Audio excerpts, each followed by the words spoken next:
గురువుగారు, మూలా నక్షత్రం, ఆశ్లేష నక్షత్రం, పుబ్బా నక్షత్రం అయితే చాలు పెళ్లి చేసుకోవడానికి వెనక్కి వెళ్ళిపోతారు అబ్బాయిలు.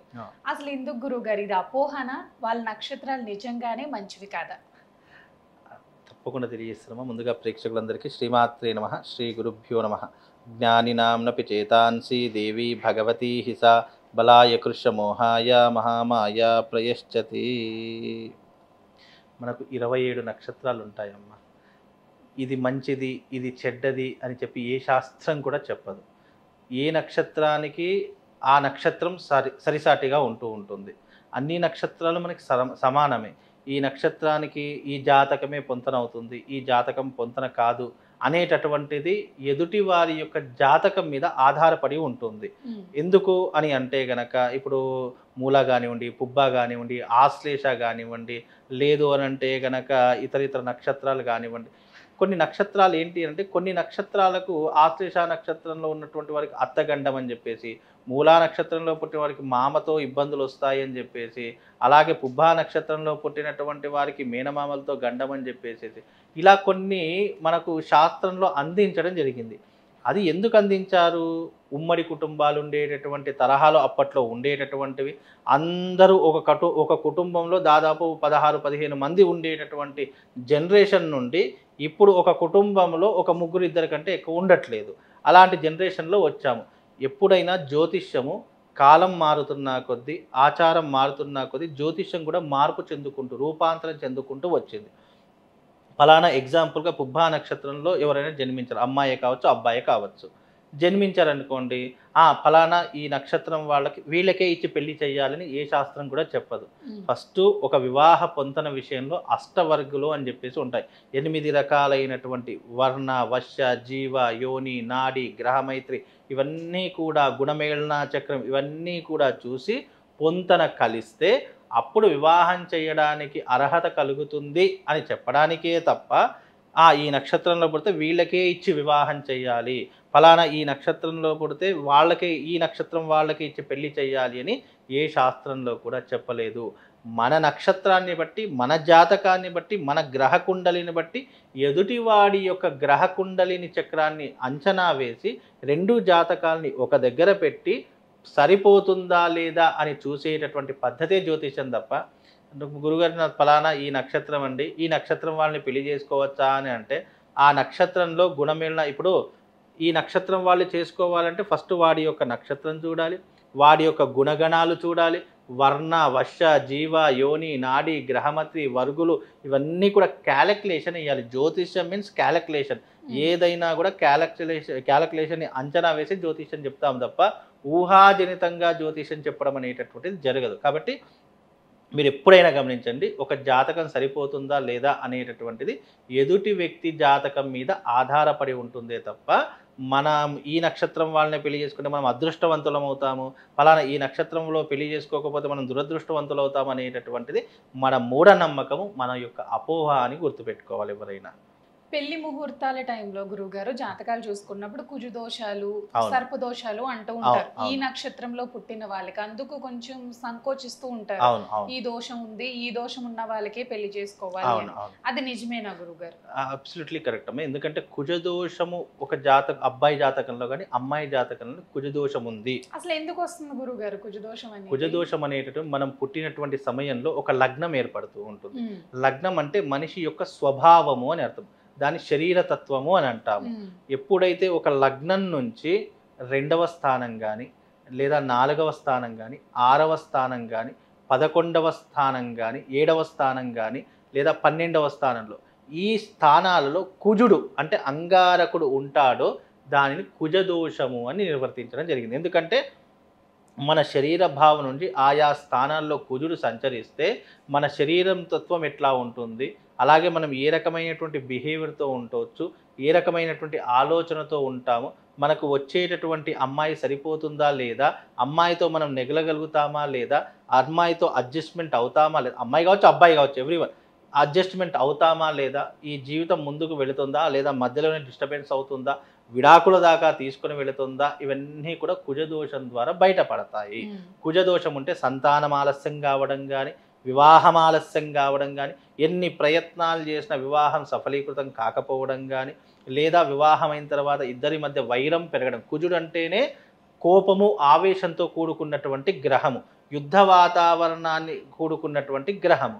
అందుకే కుజుడు ఆయా స్థానాల్లో ఉంటే కోపము ఉద్రిక్తత పెరిగేటటువంటి అవకాశాలు, అనుమానాలు పెరిగేటటువంటి అవకాశాలు, ప్రతి ఒక్క చిన్న విషయానికి భూతద్దంలో పెట్టి చూడడం, ఇలాంటివి ఎక్కువగా జరుగుతూ ఉంటాయి. అందుకే కుజదోషం ఉన్నటువంటి వారికి, కుజదోషం ఉన్నటువంటి వాళ్ళకి ఇచ్చి వివాహం చేస్తే ఇద్దరు కొట్టుకొని చేస్తారు. ఇక వాళ్ళ పాపాన వాళ్ళు వెళ్ళిపోతారు అని శాస్త్రం. కానీ అది కాదు. కానీ కాకపోతే కుజదోషం ఉంటే, కుజదోషం ఉన్న వారికి వివాహం చేస్తే మైనస్ ఇంటూ మైనస్ ప్లస్ ఎలా అవుతుందో, ప్లస్ ఇంటూ ప్లస్ మైనస్ ఎలా అవుతుందో, అలా రెండూ ఉన్నటువంటి వారికి చేస్తే అది ఈక్వల్ టు అదే అవుతుంది. కాబట్టి ఆ రకంగా చేస్తే వాళ్ళిద్దరి జాతకం బాగుంటుంది, వాళ్ళిద్దరికీ ఎలాంటి గొడవలు రాకుండా ఉంటుంది, అడ్జస్ట్మెంట్ చేసుకుంటారు, అదే రకంగా కాంప్రమైజ్ అవుతుంటారు. కాబట్టి కుజదోషం ఉన్న వాళ్ళకి ఇచ్చి వివాహం చేయాలి. ఒకవేళ వివాహం చేసిన కుజశాంతి చేయించుకోకుండా వివాహం కూడా చేయించకూడదు. తప్పకుండా కుజశాంతిని చేయించిన తర్వాతనే తప్పకుండా వివాహం చేయాలి అనేటటువంటి శాస్త్రం. చాలామంది ఏం చేస్తారంటే ఇద్దరికీ కూడా కుజదోషం ఉంది కదా, ఇద్దరికీ వివాహం చేసేద్దాము అంత మట్టుకే ఆలోచిస్తారు తప్ప, దంపతులు ఇద్దరిని కూర్చోబెట్టి అంగారక శాంతి చేయించాలి. అది శాస్త్ర నిర్ణయము, ధర్మాచారము. ధర్మం ఏం చెప్పింది అంటే కుజదోషం ఉంది, కుజదోషం ఇచ్చి వివాహం చేస్తే అయిపోయింది అని చేతులు దులుపుకోవడం కాదు. దంపతులకి ఇద్దరికి వివాహమైన వెంటనే కుజదోష పరిహారం చేయించాలి. అలా చేయిస్తే ఇద్దరికీ కూడా అన్యోన్యత పెరుగుతుంది. కుజదోషం నుంచి వచ్చేటటువంటి వ్యతిరేకతలు ఏవైతే ఉన్నాయో అవి రాకుండా ఉంటాయి. ఇక కాలసర్పదోషం, జాతకంలో కాలసర్పదోషం ఉంటే మనిషి జీవితంలో 4 ఆటంకాలు ఉంటాయి. 1 వివాహపరంగా, 2 సంతానపరంగా, 3 ఆరోగ్యపరంగా, 4 ఆర్థిక పరంగా ఇబ్బందులు ఉంటాయి. అందుకే దీన్ని ప్రతిబంధక దోషము అని అంటాము. అంటే రాహు కేతు 2 కూడా ఛాయాగ్రహాలు. ఈ గ్రహాల మధ్య మిగతా 7 గ్రహాలు బంధింపబడి ఉంటే దాన్ని కాలసర్ప దోషము అంటాం. అంటే కాలాన్ని ముందుకు వెళ్ళనివ్వదు, వెనక్కి రానివ్వదు. మనం ఏ పని చేసినా ఆటంకాలే. మనకు సంతానం ఆలస్యం అవుతుంది, లేదా మొదటి గర్భము పడిపోవడం జరుగుతుంది, లేదా మనకు వివాహాలు ఆలస్యం జరుగుతాయి, వివాహం అయితే గొడవలు జరుగుతాయి. ఇక కాలసర్ప దోషం ఉంటే ఒక మనిషి జీవితం అస్తవ్యస్తం అయిపోతుంది. మరి ఏం చేయాలి గురుగారు? దానికి కాలసర్ప దోషానికి పరిహారం చేయొచ్చు. కాలసర్ప దోషం ఉన్న వాళ్ళు చాలామంది అపోహపడేది ఏంటంటే శ్రీకాళహస్తి వెళ్తే అయిపోతుంది అని అనుకుంటారు. కానీ ఎవరి జాతకంలో కాలసర్ప దోషం ఉందో వాళ్ళు తప్పకుండా గోదావరి నదీ తీరంలోనే దీని శాంతి పరిహారం చేయించుకోవాలి తప్ప శ్రీకాళహస్తి వెళ్తే ఏమవుతుందంటే అక్కడ ఒక 100 మందిలో ఒకళ్ళ చేస్తూ ఉంటారు. అది కరెక్ట్ అయినటువంటి పద్ధతి కాదు. కాలసర్ప దోషానికి కొన్ని పద్ధతులు ఉన్నాయి, కొన్ని ఆచారాలు ఉన్నాయి, కొన్ని వ్యవహారాలు ఉన్నాయి. ఆ ప్రయత్నపూర్వకంగా చేసుకుంటేనే దోష పరిహారం తొలగిపోతుంది అని శాస్త్రం. కాబట్టి ఈ దోష పరిహారం చేసుకుంటే ఇలాంటి అడ్డంకులు తొలగిపోతాయి. అందుకే ఎప్పుడైనా మీరు గమనించండి, సర్పం ఎప్పుడు ఇలా నేరుగా వెళ్ళదు, ఇలానే వెళ్తుంది. ఎందుకు వెళుతుంది? మన జీవితం కూడా ఎప్పటికీ సునాయాసంగా వెళ్ళదు. ఎప్పుడు అప్ అండ్ డౌన్స్ లేదా ఇబ్బందులు. మనం అప్పుడే సంతోషంగా ఉంటాం, అప్పుడే ఆ సంతోషం బాధకు కారణమైపోతూ ఉంటుంది. అంటే కాలసర్ప దోషం ఉంటే ఈ రకంగా ఉంటుంటే ఏది మనకు శాశ్వతంగా ఉండదు. డబ్బు శాశ్వతంగా ఉండదు, సంతోషం శాశ్వతంగా ఉండదు, దుఃఖము శాశ్వతంగా ఉండదు, వివాహం శాశ్వతంగా ఉండదు, సంతానం శాశ్వతంగా ఉండదు. అన్ని ఆటంకాలే, అన్ని ఇబ్బందులే. అందుకే కాలసర్ప దోషం ఉంటే దానికి పరిహారంగా ఇది చేసుకుంటే అన్ని రకాలుగా బాగుంటుంది అని శాస్త్రం. అంటే వివాహంలో ఒక పొంతన చూడాలి అని అంటే గనక, ఒక నక్షత్రంలో ఇంత పొంతనను చూడాలంటే ఫస్ట్ ఏమైనా దోషాలు ఉన్నాయా లేదా. చాలామంది గుణగణాలు, గుణమేళన చక్రము, ఇన్ని పాయింట్స్ వచ్చేసాయి, వీళ్ళకి పెళ్లి చేసేద్దాం అని మాత్రమే ఆలోచిస్తారు. కానీ జాతక చక్రంలో తప్పకుండా లగ్న స్వభావం చూడాలి. స్వభావం అంటే అర్థం ఏంటి? లగ్నము అనేటటువంటిది ఈ యొక్క అమ్మాయి మనస్తత్వం అబ్బాయికి సెట్ అవుతుందా లేదా, లేదా అబ్బాయి యొక్క మనస్తత్వం అమ్మాయి అర్థం చేసుకోగలుగుతుందా లేదా అనేటటువంటిది మనం పుట్టినటువంటి టైం మీద ఆధారపడి ఉంటుంది. మనకు అన్నీ కలిసాయి, ఇక్కడ స్వభావాలు కలవలేదు. స్వభావాలు అంటే వీళ్ళిద్దరికి మ్యాచింగ్ కాలేదు. కొన్ని రీజన్స్ అంటే కోరికలు కావచ్చు, లేదా అహంకారం కావచ్చు, లేదా ఫర్దర్గా వీళ్ళిద్దరికీ పెళ్లి చేస్తే ఏ రకంగా అడ్జస్ట్మెంట్ అయి ఉంటారా, అండర్స్టాండ్ చేసుకుంటారా లేదా, ఇవన్నీ కూడా లగ్న స్వభావంలో తెలుస్తుంది. అది మెయిన్గా చూడాలి. ఇప్పుడున్న జనరేషన్లో అది మెయిన్గా చూడాలి. అట్లా చూసి ఇద్దరికి ఓకే అనుకుంటే ఫర్దర్గా ముందుకు వెళ్ళేటటువంటి అవకాశాలు ఉంటాయి తప్ప, నువ్వు జాతకంలో 27 గుణాలు వచ్చాయి, 32 గుణాలు వచ్చాయి అని అంటే ఇది పెద్ద విషయం కాదు.